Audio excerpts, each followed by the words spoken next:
जब प्रोटोकॉल पूरा है और टू टू टू जहां सायरन की जरूरत नहीं भी होती वहां भी होती है, कहां जाता है। और आप लोगों के सामने नेशनल कॉन्फ्रेंस की जो कारकर्दगी रही है और उस समय की सरकार की, मैं ये बातें करना नहीं, टोटली एक्सपोज करूंगा। सर, जिस तरीके से पुलिस द्वारा उनके ऊपर लाठियां चलाई जा रही है और बूम आपके पास है जी, पुलिस द्वारा उनके ऊपर लाठियां बरसाई जा रही हैं जी हाँ जी सर, और होम डिपार्टमेंट आपके पास मेरे पास है। पुलिस महकमा रिकॉर्ड स्टेट करें, मेरे पास नहीं है। एलजी साहब के आप पास है। रिकॉर्ड स्टेट एलजी करें, साहब के पास है सर। आप रिकॉर्ड स्टेट करें, मैं उसी सवाल का जवाब देता हूं मेरे दोस्त, जिसमें कोई वजन हो। मेरे पास, I am not home minister.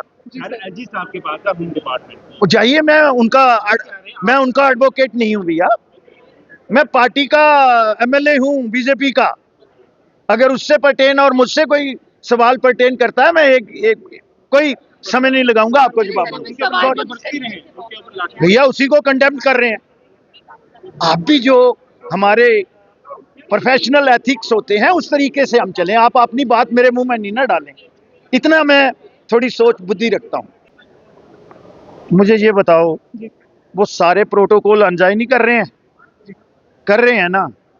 ये बहुत आसान काम है कि अपनी रिस्पांसिबिलिटी को वो शिरक नहीं कर रहे हैं, वो टोटल पिछले 5 महीने से ट्रांसफर कर रहे हैं। कोई भी मसला आता है तो उनको नहीं पता था कि यहाँ लेफ्टिनेंट गवर्नर साहब का रूल है, रीऑर्गेनाइजेशन एक्ट के तहत अथॉरिटी किस किस के पास है।